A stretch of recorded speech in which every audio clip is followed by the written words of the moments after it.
Good morning to all on this wet Tuesday morning. Hope everybody's keeping dry. That's a joke.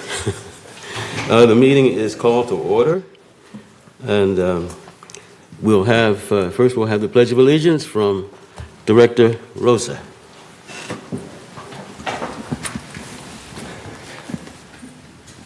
Just want to say it's an honor.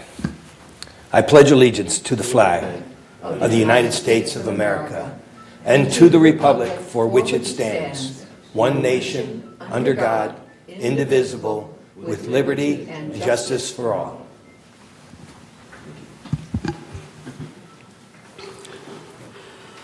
Okay. Are there any objections to the agenda or any changes to the agenda? I believe there is one, a change to the agenda. No, it's an update to the committee chairs. Okay, fine. Hearing none, the agenda is approved. Are there any? Does anyone have any changes to the minutes for January 2nd, January 18th, and January 19th? Hearing none, the agenda is approved. The chair does not have a report today. All right. We have a lot going on, and I think we will entertain a lot during the agenda. The only thing I will announce is that Bunny Carpenter will be resigning effective on February 21st or 2nd. All right.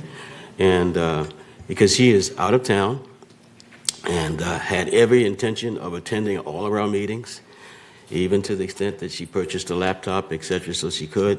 But as she looked at her itinerary on her worldwide trip, she was not going to be able to fulfill that obligation. And so, being Bunny, she has graciously decided to resign.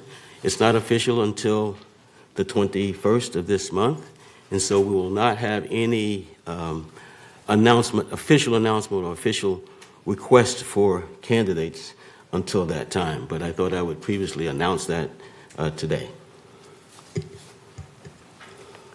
Okay, now we'll move on to the CEO report. Thank you, President Hopkins. Honorable members of the board, this morning I want to touch on a few key items in the village. First of all, I want to start with a reminder about after-hours contacts, given we're in a rainy spell right now. Residents who experience urgent issues, leaks, and backups between 8 a.m. and 5 p.m., Monday through Friday, may call resident services at 949-597-4600. After normal business hours, calling that same number provides an option to be transferred to security services. Alternatively, residents can call security directly at 949-580-1400, and staff will mobilize appropriate resources to address the concern. Of course, during a life-threatening emergency, please dial 911. We also want to let you know about a new customer service feature. This is the callback feature in resident services. This is especially important on days like today when we have a large number of calls into resident services. VMS soft launched the callback feature on the resident services telephone system on November 1st. Residents may now enter a callback telephone number instead of remaining on hold. Residents are called back in the order they are in the queue. The benefits of this is an enhancement to customer service. This reduces hold times and customer frustration and more effectively manages call traffic to ensure less congested peak times. I also want to thank our residents for their good work in managing their organic waste. Between January and November 2023, village residents diverted almost 135 tons of organic material from landfills. This material travels to CR&R's new state-of-the-art anaerobic digester facility, which is located in Paris, California. And this converts the village's organic waste into renewable natural gas and organic fertilizer. Clean, renewable natural gas fuels the fleet of CR&R vehicles that serve our community and others in our region. This also produces rich organic soil. that's used by farmers, landscapers, and so forth. And this is simply a picture of that anaerobic digestion facility. Also, please allow an update on CR&R's efforts to place low-profile bins in the community. As you know, CR&R is purchasing raw materials to manufacture low-profile bins for the village. This makes it easier for disposal of trash and recyclables. Of the 922 bins in the community, 400 have been exchanged for a 42% completion rate. Residents may call or email CR&R to request a specific bin location exchange at Laguna Woods-Recycles at crrmail.com or by calling CR&R at 949-625-6735. As a reminder, this service is not required in CR&R's contract with the city, so we're very appreciative of their efforts to help our community in their needs. Residents may join the El Toro Water District's quarterly community advisory group meeting. This is where the district shares water, wastewater, and recycled water information with its customers. The next meeting is Thursday, February 8th at 11:30 at the district's office. Reservations are required and available on the district's website. And lastly, if residents are looking for some rainy day fun, the 2024 Laguna Woods Arts Association exhibit is now up and available throughout the community center. There are more than 170 works of art displayed along the first and third floor hallways and in this boardroom. This includes acrylics, mixed media, oil, watercolors, and other mediums.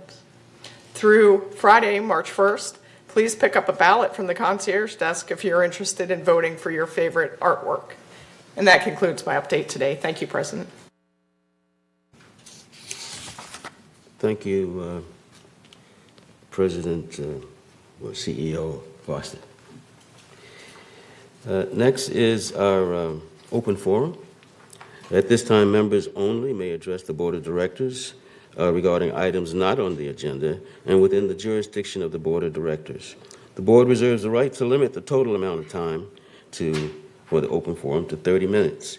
A member may speak only once during the forums. Speakers may not give their time to other people, and there should be no audio or video recording by attendees. Members may attend the meeting on Zoom, or they may call at 1-669-900-6833 or email meeting@vmsinc.org. So with that, are there any members that have comments?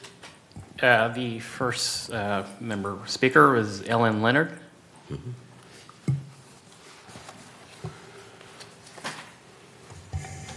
Hi, good morning. I want to talk about the sewer system on the main streets, because I think GRF is responsible for the main streets like Sevilla, Castilla, and I know we don't get rain like this very often. I think it's the 1,000-year, I think I was told, rain.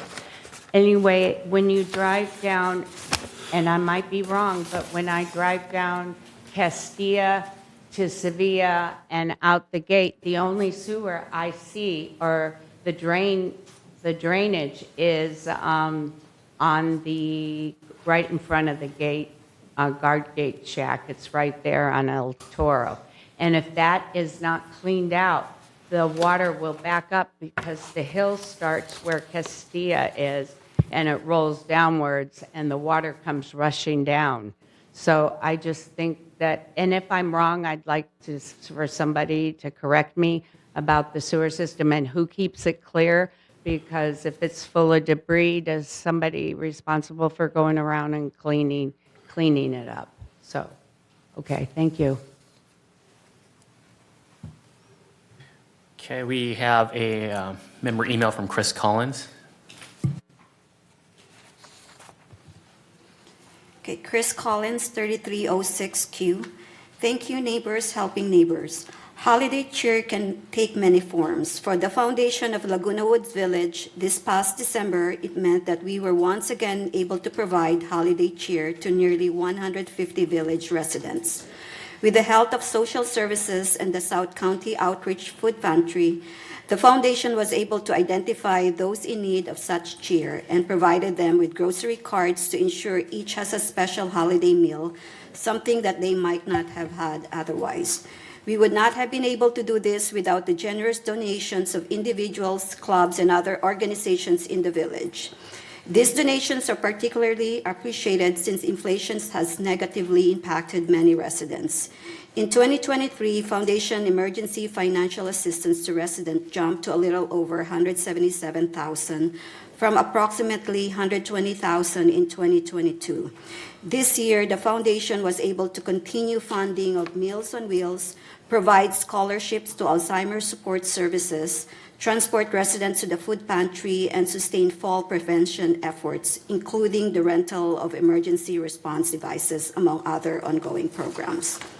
In addition to all the individual residents who have donated, the foundation is also extremely grateful to the following clubs, religious organizations, and other groups that donated this past year, particularly since inflation caused higher expenses for them as well. American Italia Club, Aquadets, California Club, Center for Spiritual Living, Chicago Club, College Club, Film Club, Hikers Club, Joyful Christian Church, Korean American Club, Lawn Bowling Club, Men's Golf Club, Needleworks Club, Potters and Sculpture Club, RV Wheelers, Republican Club, Scottish Heritage Club, Sleepcasters Club, Taiwanese Club, Table Tennis Club, Theater Guild. Best wishes for the new year, and thank you for your generous support of the foundation. It is truly neighbors helping neighbors. For more information, please go to our website at foundationsoflagunawoodsvillage.org or contact the foundations at 949-268-2246 or at foundations@comline.com. Please note that donations can always be made using PayPal on the foundation website. This concludes the email comment. Are there any more comments from the audience? Interesting. Okay. All right, we'll move on to the, are there any responses to the? I would like to respond to Director Leonard and her question about storm drains. I can get specific locations for her, but as many of you know, we have storm crews that work throughout the storms to keep our storm drains clear, other areas clear. These come from landscaping, they come from general services and maintenance and construction. So we have a very thorough emergency response plan, and our security forces are out there also observing and reporting problems. Thank you. Thank you. Director Rosa? Is that location she pointed out, is that within the gated community? Again, sir, I will have to look into the specific Oh, okay. location. I don't know off the top of my head. All right. Thank you. I know when leaves, you know, regardless of how clean you keep it, when it rains, everything goes to the drain. So it's a challenging situation for any municipality, especially a local one like this one. But we do our best. Okay, let's move on. Let's move on to the consent calendar. Okay. All matters listed under the consent calendar are recommended for action by the committees and will be enacted by the board with one motion. Okay. So, with that.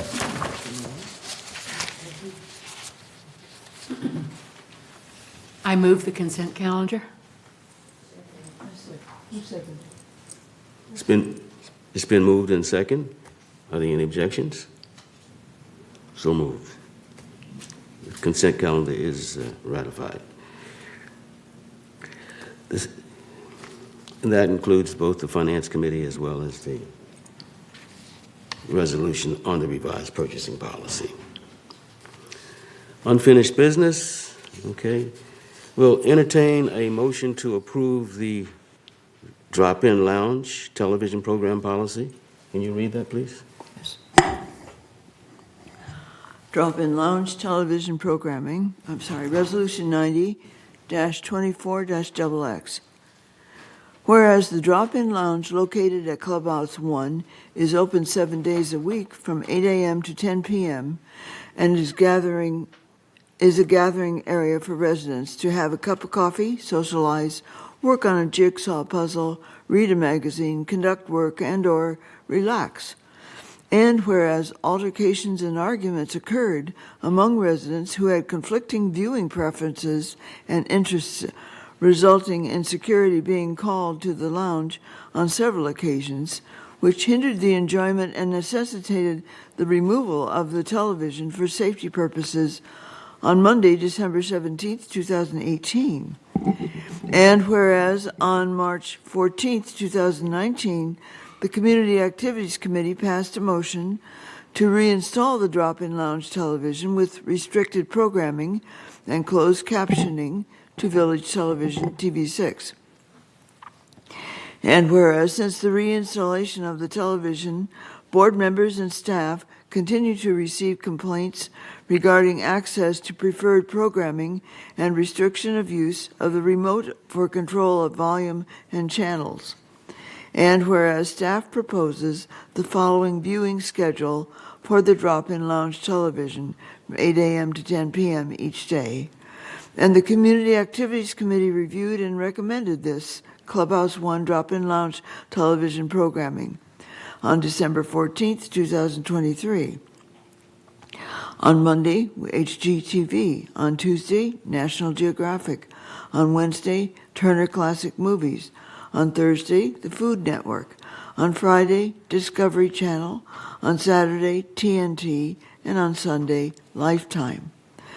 Now, therefore, be it resolved, February 6, 2024, that the Board of Directors of this corporation hereby adopts the aforementioned Clubhouse 1 drop-in lounge television programming, and resolved further that the officers and agents of this corporation are hereby authorized to carry out this resolution as written. I move we accept this resolution for the drop-in lounge television. Martin seconds. It's been moved in second. Are there any objections? Hearing none, motion is adopted. We're now going to hear from, I guess, Director of Recreation, Allison Giglio, on Clubhouse 1 renovation update. Good morning, President Hopkins and board members. The closure is getting near and very real. Recreation staff has successfully relocated 109 out of 110 rental groups, and we are still working with number 110 to try and find a suitable option for them.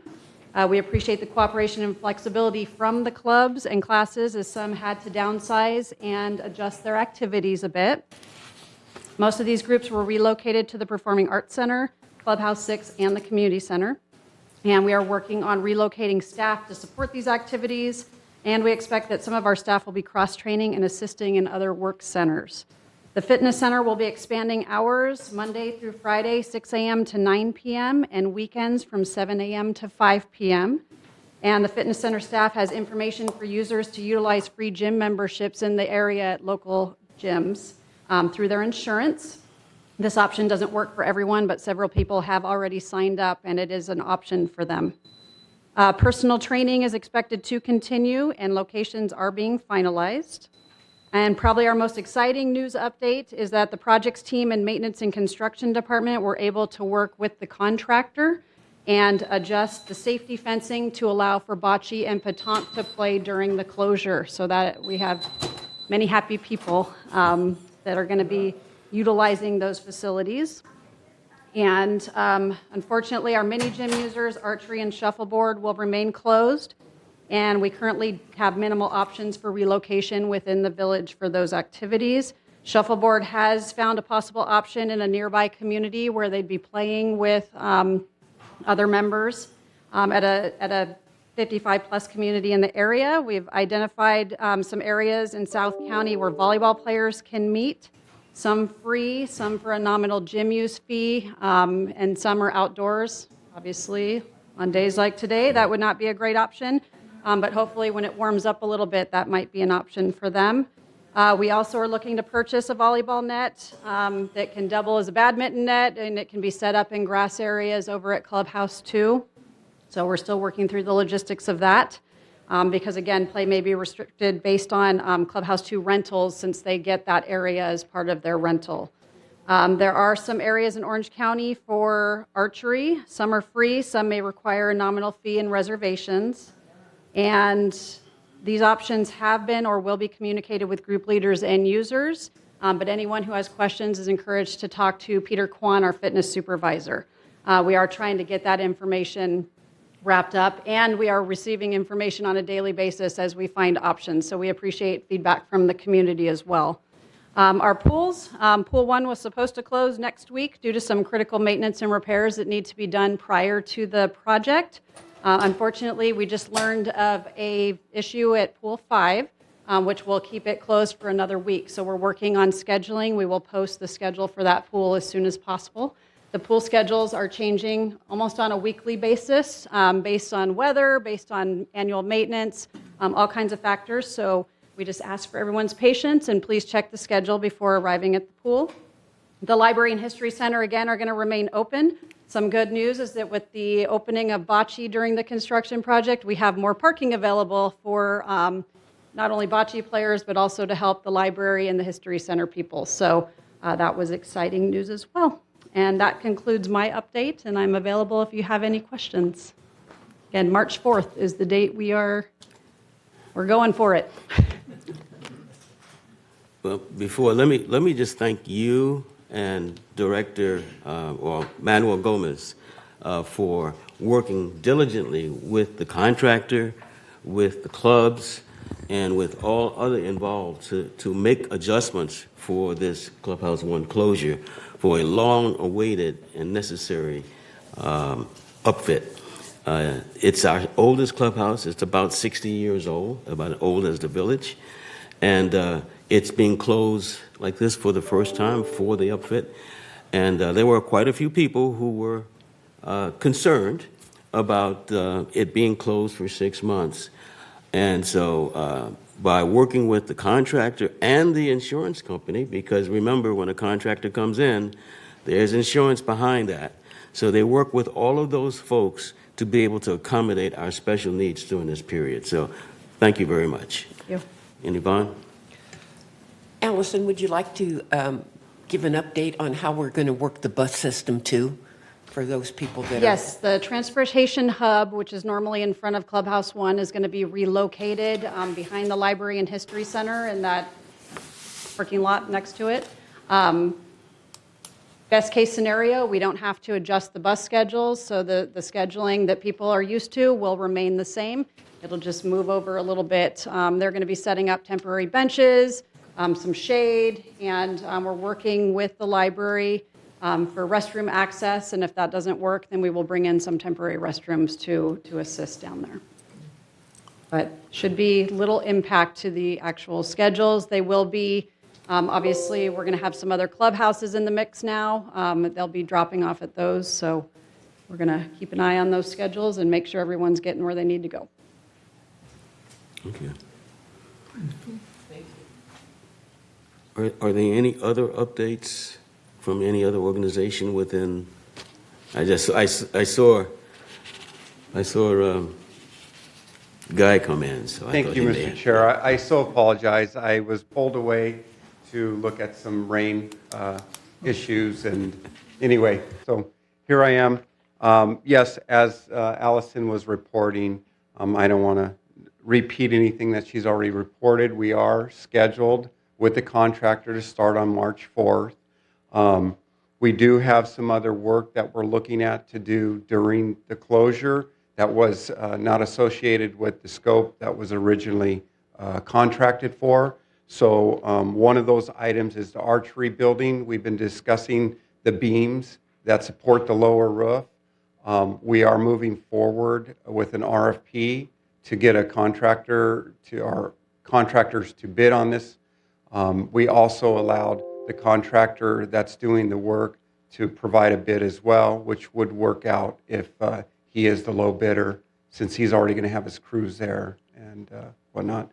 So outside of what Allison has already reported about the recreation and the accommodations that are made for the buses, and we're working with general services to assist in anything that they may need to help with that process.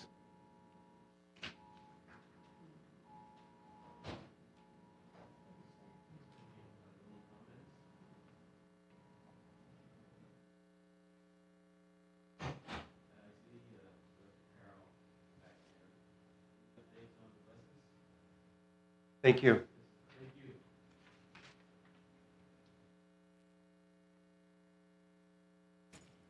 Good morning. Not too much more to add. Really, Allison covered it. Our main purpose was not to disrupt the bus schedule, because then that creates obviously a big public outreach effort and confusion for our riders, and we didn't want to do that. So I think the location for the alternate transportation hub just east of the library and historical center there is ideal for us, and then that seems to be working out great.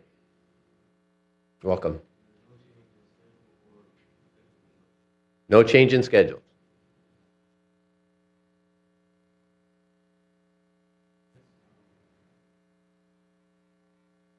Good, great. All right, next we'll move on to the committee appointments.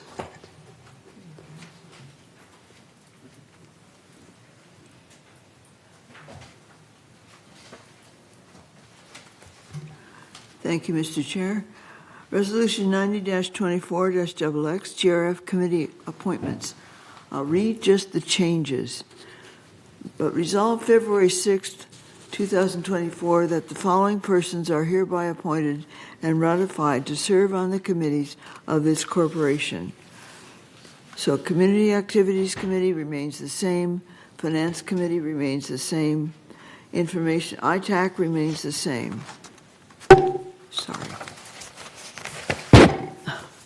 Sorry. Security and Community Access remains the same. The other committees, I missed it, sorry. Landscape Committee remains the same. Maintenance and Construction Committee is the same. Clubhouse Renovation Ad Hoc Committee remains the same. And Media and Communications remains the same. Website Ad Hoc Committee remains the same. The Broadband Committee, Reza Karimi has been added as the alternate for third. Mobility and Vehicles Committee remains the same. Security and Community Access remains the same. For the other committees, Disaster Preparedness Task Force remains the same. Laguna Woods Village Traffic Hearings, the same. On the Select Audit Task Force, Andy Ginocchio from third has been replaced by Peggy Moore from third. And Executive Hearings Committee at the moment remains the same. The Space Planning Ad Hoc Committee remains the same. A correspondent has been changed. Elsie Addington is no longer our correspondent. Resolved further that Resolution 90-2402, adopted January 2nd, 2024, is hereby superseded and canceled. And resolved further that the officers and agents of this corporation are hereby authorized on behalf of the corporation to carry out this resolution. I move that we approve this resolution. Martin seconds. Question? Yes, Mr. President, if it's possible, you could please add Mr. William Cohen to the Broadband Ad Hoc Committee, if we Mr. could Reed. amend the The resolution. suggestion is to add Bill Cohen to the To which one? broadband ad hoc. Bill Cohen, as what? Just GRF? As a GRF. regular. Okay. Thank you. Am I on it? It kicked me off. Okay, another suggestion, Juanita? Question. Since the Media Communications Committee was divided and the media portion primarily was taken off, Have we made any progress in where that's going to go? There are some very big issues with our cable system, et cetera, and our media with Channel 6 that right now have no place to go. Yeah, those areas are being addressed as we speak, and they're being addressed by the Broadband Ad Hoc Committee, which is where that particular organization from a VMS perspective resides right now. So the Ad Hoc Committee is taking care of both of those at the same time. And I've asked those committee chairs, both the Media and Communication and the Broadband Ad Hoc, to take a look at their charters and divide them appropriately so that all the issues are covered. Shouldn't we make that a standing committee then instead of an ad hoc? We'll do that when they have finished their work, if that's okay. Thank you.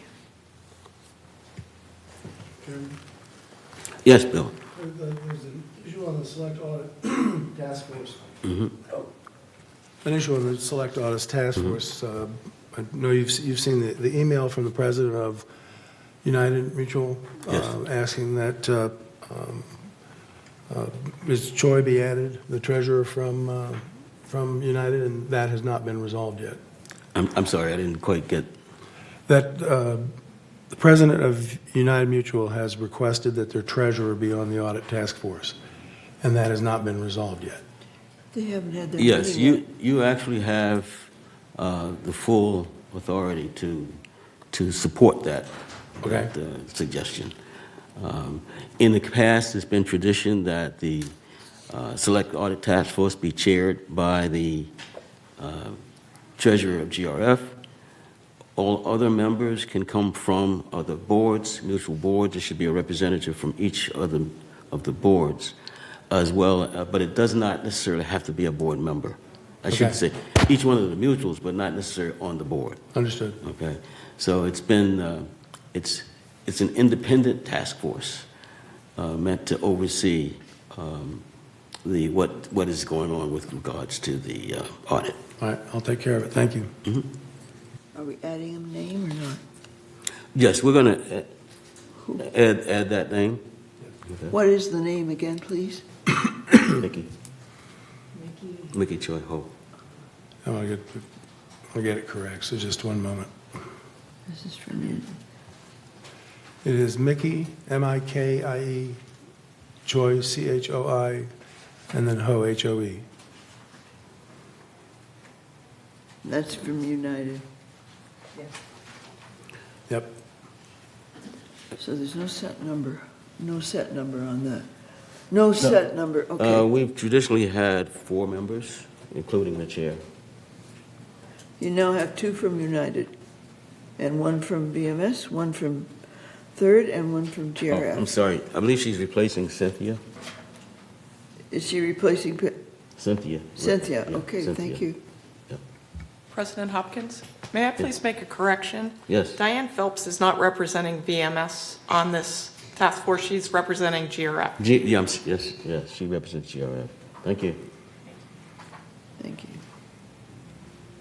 All right. And the other changes too, on the broadband ad hoc, I'm no longer on that committee. Bill Cohen will take my place. So you're, Yeah. and so Bill Cohen, okay. I mean, I will still stay active. I'm just no longer officially on that committee. Did you get that, Paul? Okay. I think that All right. that makes the voting pretty simplistic. Okay, we have to vote. We have to vote? Diane Phelps has now appeared on the screen, so I'm not sure whether you have a comment or a question, Diane? One comment was what Siobhan said, but the other is, there has never been anyone on any of the boards on the committee, like none of the treasurers have ever been on it. It's always been independent, with the exception of one person. It's been the chair or the treasurer from GRF. So this is different if we're starting to add sitting board members to represent the board. It is different.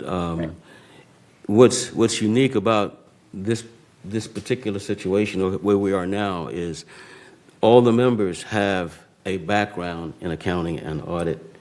The fact that they're on the board is incidental. In the past, everyone on that committee, I believe, has had a background in accounting, audits, or some other similar discipline that added value to that task force. So we'll take, it's a good point. We'll take a look at the charter, if there is one on that, to see whether or not we are in violation of any rules. But I think again, it's going to be up to the task force chair, and if that person doesn't have the kind of background that the task force chair feels is appropriate to add value to that task force, then I would say it would be up to that chair. Thank you. Vote. Any further changes or any objections to Are there any objections to the changes? any objections to the resolution? And to the resolution? Sorry, thank you. Okay. Hearing none, resolution is adopted. Okay, next on the list.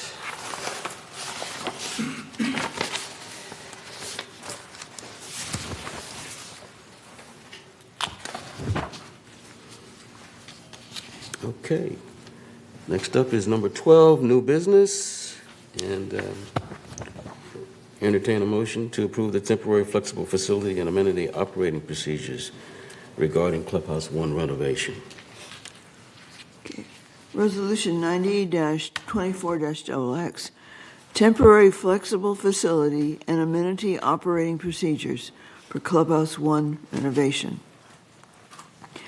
Whereas Clubhouse 1 and most of the surrounding amenities will close on March 4th through September 2nd, 2024, for 26 weeks for renovation, and several club activities, classes, and recreation activities need to be relocated to other facilities, creating potential impacts to attendance and operating procedures.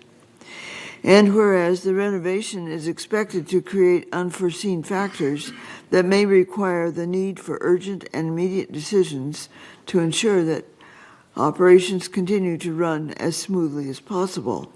And whereas, due to the timing of these potential issues, it will not be practical or timely to go through the standard committee and board approval process, as unpredictable issues may include, but are not limited to, adjusting pool hours and temperatures, adjusting fitness center hours, limiting guest policies, modifying clubhouse rental fees, relocations of non-rental groups to open space, such as volleyball to Clubhouse 2 grass and badminton to Aliso Creek area, refunds and relocation and cancellation of activities.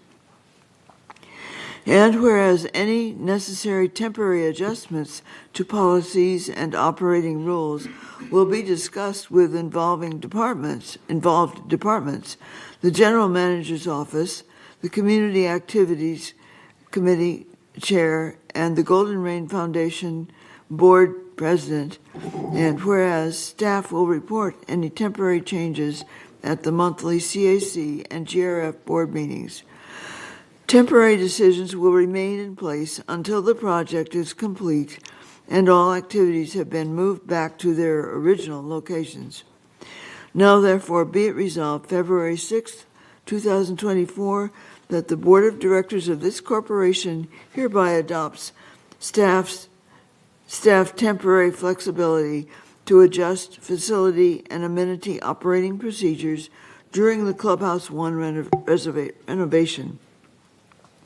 And resolve further that the officers and agents of this corporation are hereby authorized to carry out this resolution as written. I move that we approve this resolution. Juanita seconds it. It's been moved in second. Are there any objections or comments? Mrs. Juanita? Our governance here in the village is cumbersome. It takes forever to do anything when you have to go from committee to committee to board in order to get anything done. We need this resolution. We need to be able to move quickly when we're going through this whole update and renovation of Clubhouse 1. And without it, there just is the possibility that things could get hung up on technicalities. So I encourage all of my board members to vote for it. Martin? Regarding the grass area of Aliso Creek area, is there any restroom facilities over there? Yes. There Yes, is? there are, Oh, okay. Thank you. separate. Okay. Any more comments? Okay. Are there any objections to the proposal,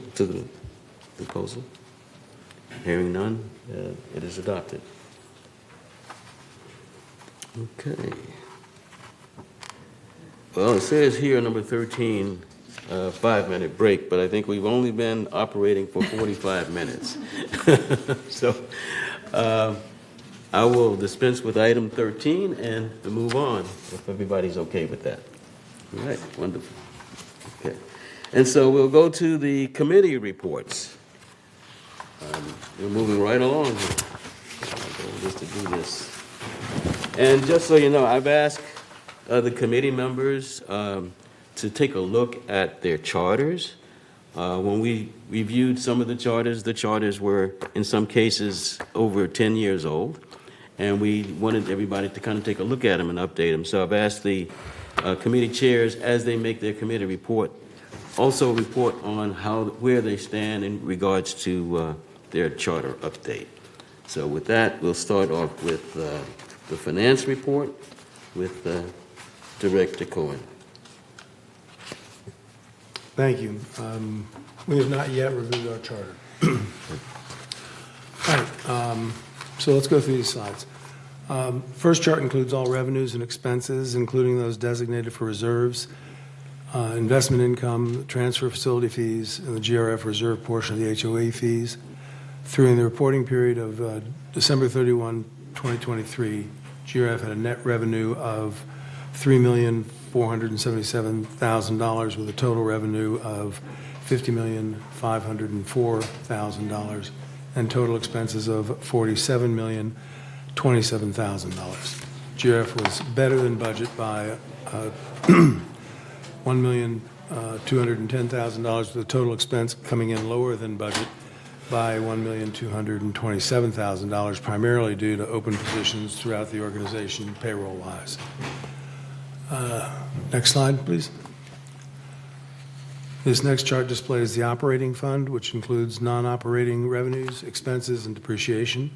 This report shows a favorable variance of $756,000 through the reporting period, with expenses better than budget by $1,006,000, offset by non-assessment revenue being worse than budget by $250,000. And the next slide, please.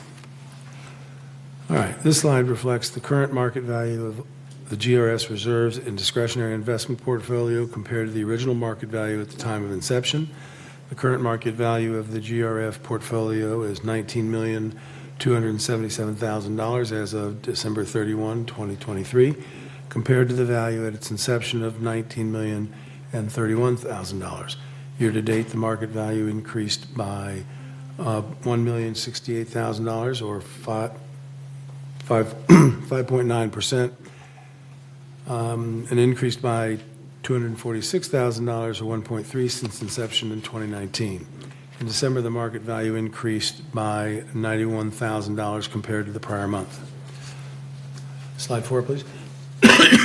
Excuse me. Of the $19,277,000 portfolio value I mentioned in the previous slide, $18,993,000 is held with our reserve portfolio value. In addition to discretionary investments, the reserve fund assets also include non-discretionary investments of $9,883,000 and cash and cash equivalents of $3,939,000. Payables other totaled $309,000, resulting in a net reserve balance of $33,200,000 $124,000. Number 5. Back to the operating fund, which has a more significant impact on the homeowners association assessments. This slide shows that our most significant operating only variances by category, with green bars representing favorable variances to budget and orange bars representing unfavorable items. So we have favorables. Overall, we had favorable variances in the employee compensation and related of $1,019,000, primarily due to various vacancies in general services for janitorial positions, bus drivers, and pavers.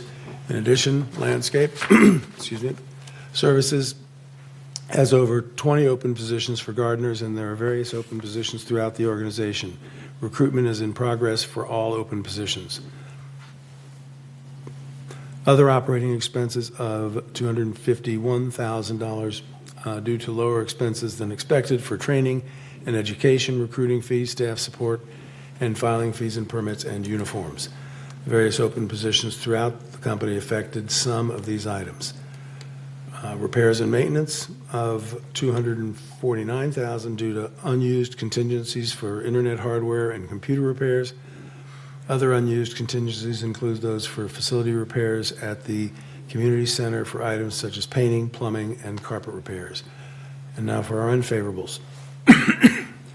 Outside services of $483,000 due primarily to higher aquatics expenses and credit card transaction fees in recreation and broadband services compared to budget. The aquatics budget assumed the lap pool would not be staffed by lifeguards, which was not ultimately approved. In addition to the time of budget, at the time of budget creation, it was assumed that credit card fees for all merchants would be passed on to residents. However, only the credit card fees are passed on to residents when the transactions are processed on ActiveNet. We do not pass on credit card fees for transactions processed on WorldPay or other platforms at this time. To a lesser extent, higher HVAC repairs and emergencies were necessary throughout the GRF facilities, which contributed to the unfavorable variance as well. Then we have utilities and telephone of $268,000 unfavorable variance, primarily due to high electricity and natural gas costs amongst all the departments for the first quarter of the year. Water provided a slight offset with the lower expenses than anticipated due to 69% more rainfall than recent years. Trash expenses were also lower due to a right sizing of trash bins at the service center. All right, slide 6, please. There we go. This slide shows our resources of revenue other than the assessments such as fees and rentals. To date, we have received just over $10,107,000 of non-assessment operating revenue, as shown in the pie chart. By category, we can see that our largest revenue is broadband services, the internet, set-top boxes, ad insertion, and premium channels, followed by golf revenue, clubhouse rentals, and event fees, and merchandise sales. Other revenue, which includes class fees, additional occupant fees, equestrian center fees, and RV storage fees, amongst others, amount to 15%. These revenues offset costs and help keep assessments down. Slide number 7. The chart here shows, as usual, our largest operating expense is compensation, followed by cable and programming expenses. Of the $42.1 million, excluding depreciation, these two categories account for 72% of the total operating expenses. Insurance, professional, legal, utilities, and fuel, outside services, et cetera, make up the remaining 28%. If you consider that cable programming are offset by broadband revenue, compensation accounts for 69% of the net expense, while insurance, utilities, and outside services account for 31% of the net operating expense. Slide 8, please. The reserve and restricted funds adjusted balances are shown here. Starting with the first column on the left, reserve funds have a combined ending balance of $41.7 million. Restricted fund balances have an ending balance of $4 million. Included in this total are contributions received this year through assessments, trust facility fees, and investment earnings. The second column shows the work in progress of $8.6 million for reserve and $43,000 for restricted, reflecting the amounts paid for projects not yet completed. The third column represents the resulting adjusted fund balances of $31.1 million for reserves and $3.9 million for restriction. All right, and number 9, we have a slide chart here showing the resale history from 2021 to 2023. Community-wide sales total 766 through December 31, 2023. Most of these transactions generate the trust facilities fee, transfer fee, used as a source for revenue for all our reserves. And slide number 10. This listing on the slide gives you an idea of where the reserve money is committed. Of the $19.6 million appropriated by the board for various projects and equipment purchases, the remaining encumbrances against our reserve fund is $9.1 million, primarily for purchase or replacement of equipment throughout the facilities. Restricted funds and total appropriations of $98,000 and no remaining encumbrances. And then slide 11. When we compare our adjusted fund balances to historical balances for the past 5 years on this chart, showing the GRF has averaged $27.1 million in reserve funds and $2.3 million in contingency funds. And that ends my report.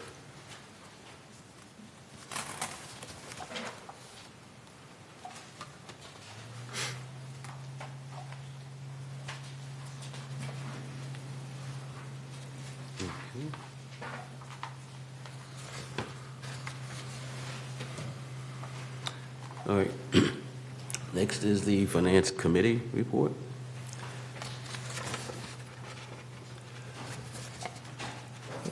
Let me see what I got.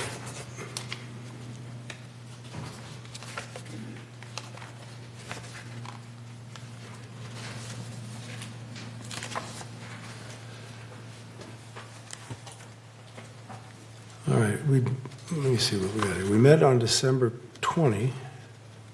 Yeah, I think we reported on that. Sorry? I think we reported on that already, so All right. you meet once every two I don't know that I have further report. Okay. Next is the community activities. That's me. Okay. Yvonne? Thank you. The CAC didn't have a meeting in January, and our next meeting is going to be February 8th at 1:30 here in the boardroom. On our charter, our current charter was from 2011, and it will be on our March agenda for the updates on that. Anyway, thank you. That's my report. All right, we'll have landscape report, Director Skillman. Thank you, Mr. Chair. The Landscape Committee met in November 8th, and our next meeting is next week, February 14th. And some of the things that we will be looking at the meeting next week are, number 1, our charter. Number 2, report from the Aliso Creek biologist. This is a report that we get quarterly where they inspect it. There's pictures, shows how we're doing, how it's been cleaned up, any of the concerns that they have. We'll have the El Toro Water District month quarterly report. And I just point out that the meeting on February 14th is at 2 p.m. instead of at 1:30. We had to move it up half an hour since there's another meeting in here earlier. Okay.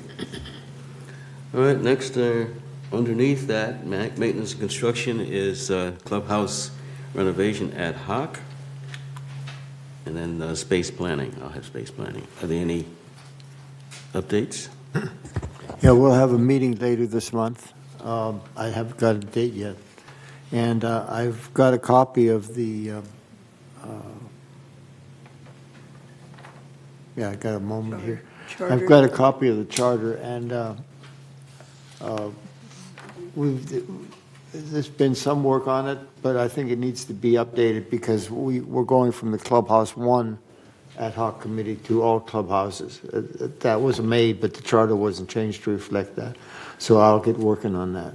Okay. Thank you. Thank you.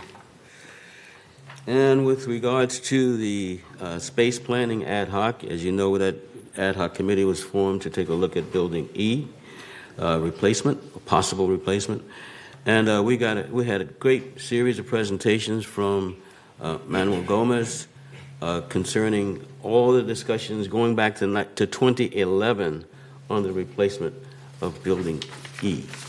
Apparently, Building E was in pretty bad shape in 2011. There was a recommendation to replace that for a fee for an expense much less than what we're looking at today, obviously. It came up also in 2020, which we did a bunch of reviews on, and now we're in 2024. So the next meeting that we have is really going to solicit from our committee members solutions to our space planning as a result of Building E. So stay tuned. Next is the report of the Media and Communications Committee. Thank you, Mr. Chair. Media and Communications Committee met in January. And at that time, we discussed our charter. Since Media and Communications has been changed from the Division of Media is now under the Office of the, is now a separate item under broadband, and communications will be under the CEO's office. So anything to do with the television studio and broadband services and internet services and media services and internet services and media services are no longer under our purview. So we're changing our charter, eliminating those sections from the charter, and I'll get together with you, Martin. And so that was part of that meeting, and our next meeting for Media and Communications will be in April, since we decided we didn't need to meet every single month or even every other month. So we're meeting quarterly. So our next meeting will be April 15th, 2024 at 1:30 here in this building. And as far as the website committee, ad hoc committee report, they're still in the process of discovery. And the regular website ad hoc committee meetings will resume once the discovery phase is complete and significant data can be shared from the discovery process. And that ends my report. Thank you. Next is the broadband ad hoc. Yes, Mr. President, the Broadband Ad Hoc Committee had a closed committee meeting on November 20th, 2023, and our next meeting is scheduled to be actually on February 14th, 2024. And yeah, I've got a bullet to get with Joan about adjusting our charter that now will differentiate the two, broadband and media and communications. And that's where we're at right now, considering it's closed. That's all I can Okay. So, thank you. All right. Next is Mobility and Vehicles Committee. Reiner?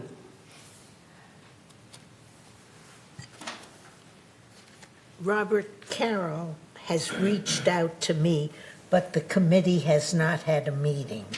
Okay. So the next meeting is actually tomorrow. Mm-hmm. All right, at 1:30? Yes.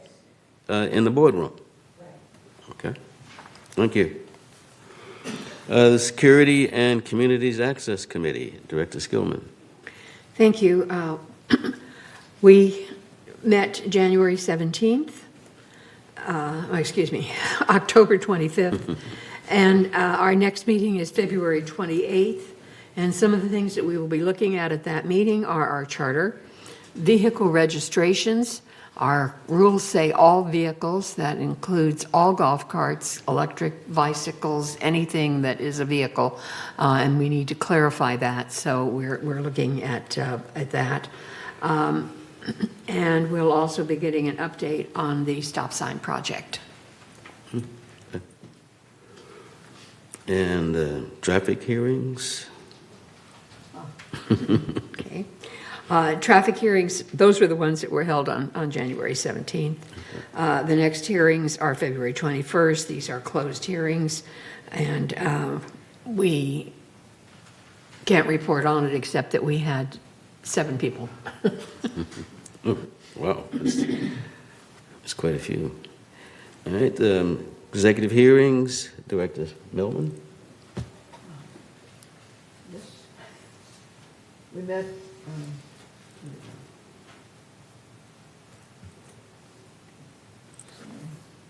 sorry. That's okay. Yeah, right there. February 1st. February 1st. We met, the committee met February 1st in the, I don't have it. I'm It sorry. was in the Willow Room. In the Willow Room, right, thank you. And our next meeting is? Can you inform the residents what an executive hearing is? Yeah. An executive hearing relates to people who have had some problems or are in trouble in the village, and they come before this executive committee for a hearing and state their case. And we look at them and help judge whether they need to be punished or not. I'm sorry. But it's really not as unfriendly as it may seem. We're basically all residents, and so we're sympathetic. But if someone is just flagrantly out there, we have to come down kind of hard. So we've imposed fines or other restrictions, and all of it is totally confidential within that hearing. Therefore, I can't tell you much more about it. But don't be afraid to come, because we're a pretty friendly group, even though we are going to be judgmental.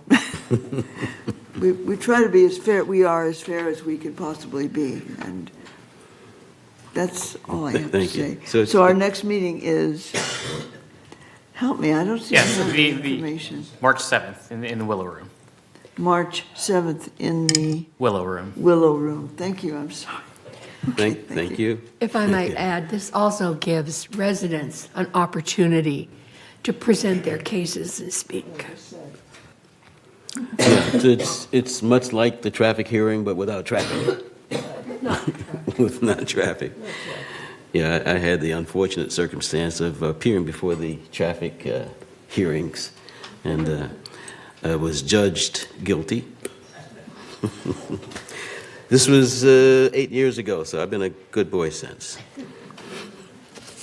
25 miles an hour.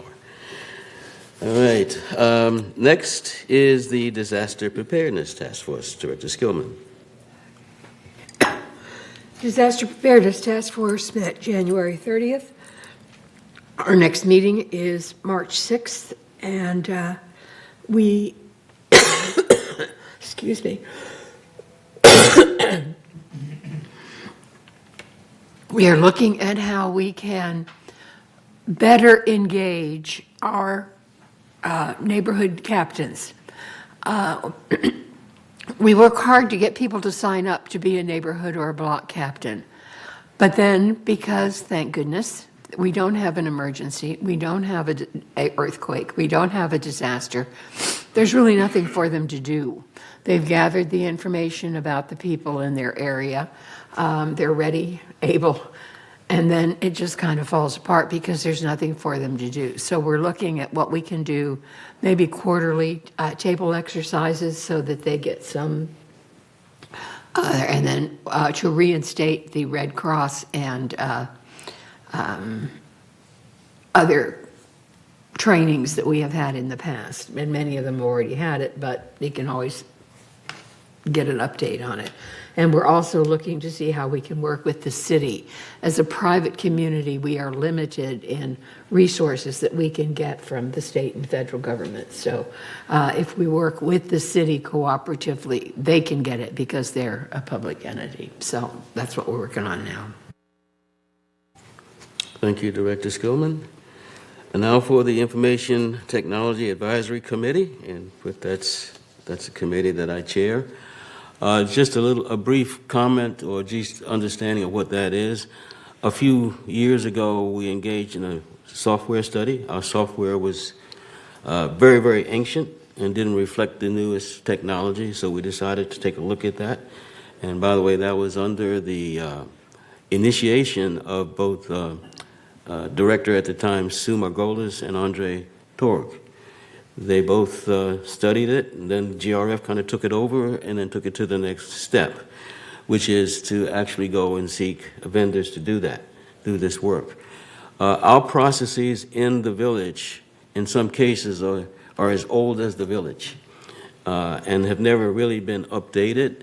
So this process is not just piece of software. This is actually updating most, if not all, of the administrative process within the village, digitizing it, making it so that it is much easier to implement and much friendlier to the residents in terms of feedback and all of those things, and supports VMS in terms of being able to service us in the best way possible.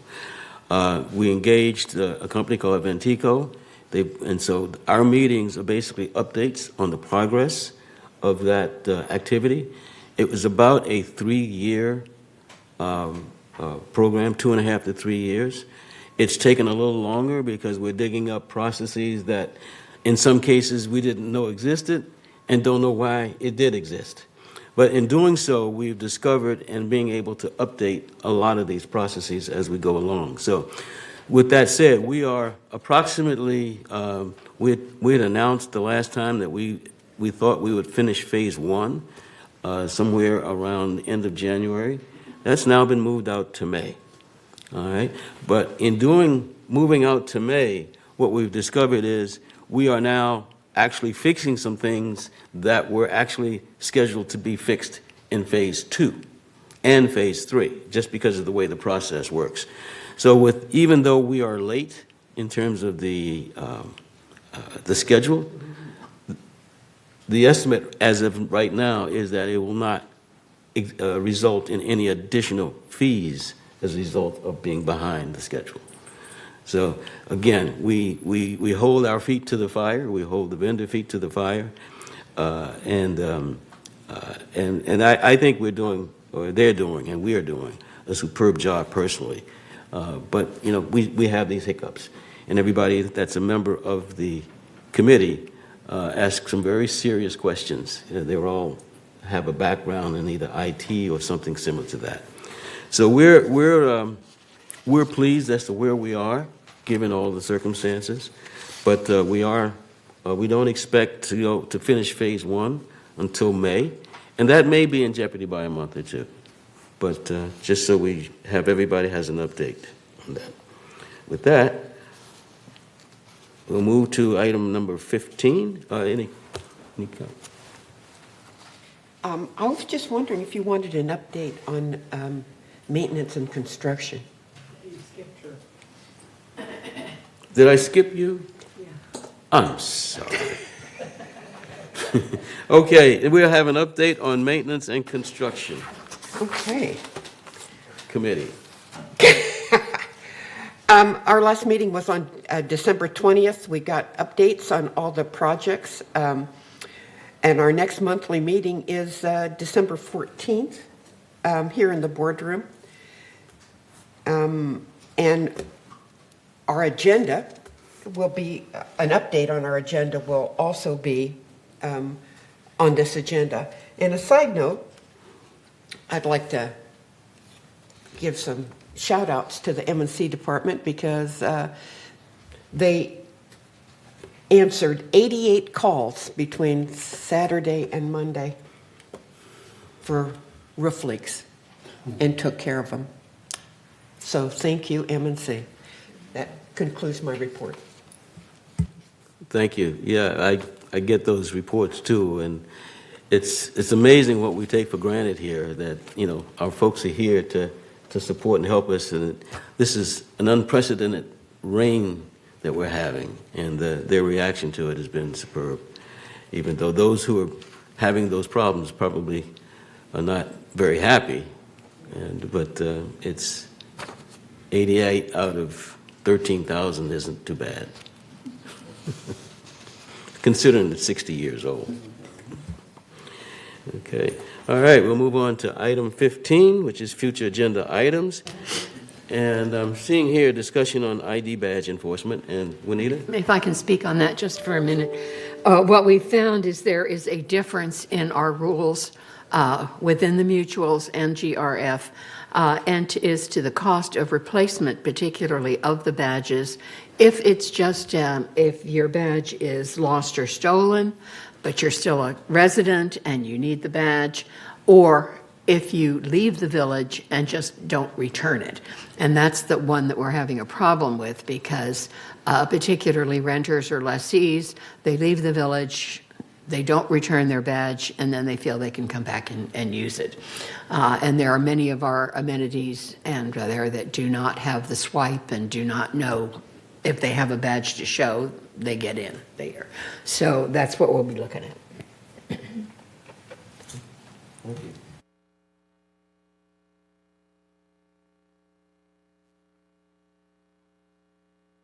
On this side, with Director Gann. I have one comment regarding what we are doing in cost saving. Maybe I have addressed that issue to Sylvan in a different way. I find that we are trying to save money, and it's a very good idea. But that should not be at the cost of certain amenities or provisions that we have for elderly people who are not very computer savvy, or they cannot use computer and things like that. So hard copies will be required for those people. So I would suggest that please consider, while you are doing cost saving in different areas, certain hard copy provisions and other efforts to reach to those elderly people is taken into consideration. Thank you.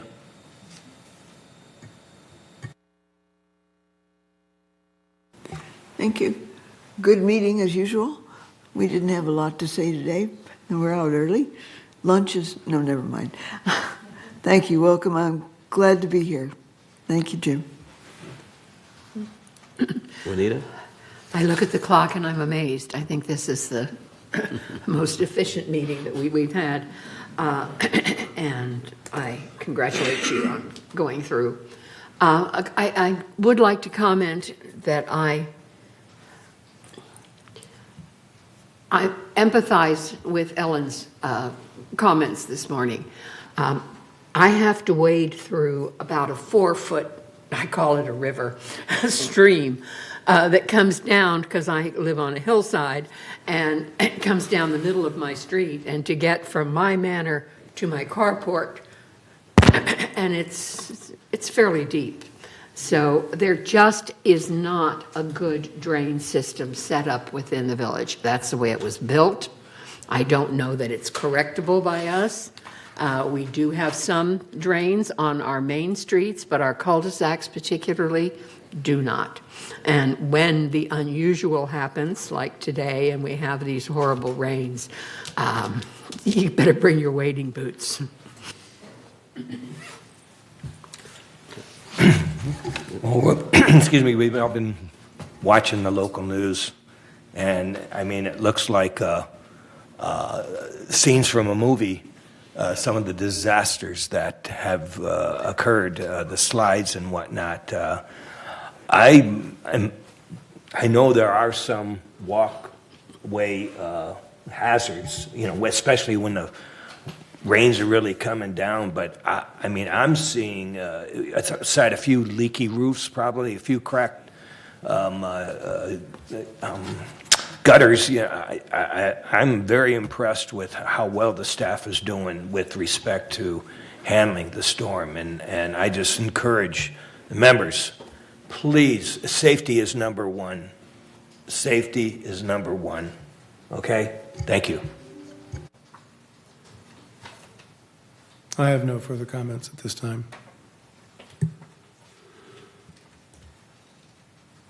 I have no comment.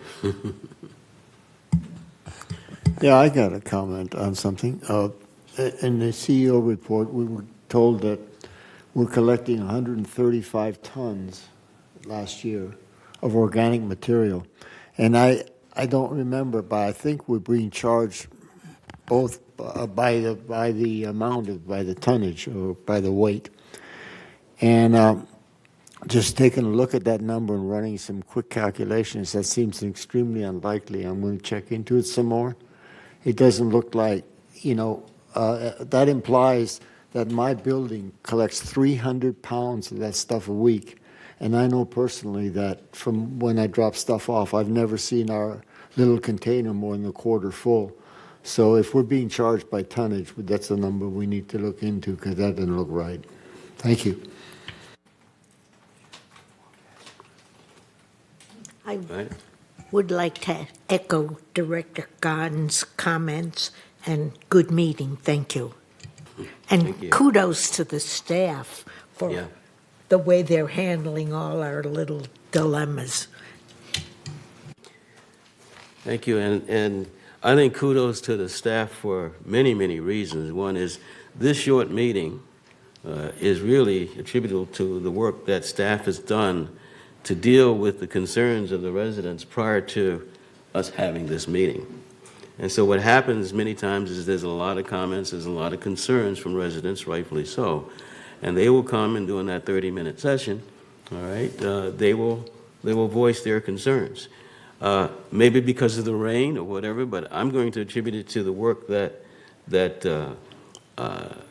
Manuel Gomez and Allison Giglio did in terms of dealing with Clubhouse 1 issues. We tried to get those issues done prior to these concerns being raised at the meeting. They were successful in doing that. And so I think they contributed more to the brevity of this meeting than anything else. And we're going to try to do that, and we try to do that. So they were very instrumental in that. So I appreciate everybody. And with that, I am going to recess the meeting to close meeting. And President Hopkins, what time would you like to reconvene for closed? It's at 10:47 right now. 10:47. What's a good time? 11:30? 11:30? Is that good? Okay, thank you. 11:30. Okay.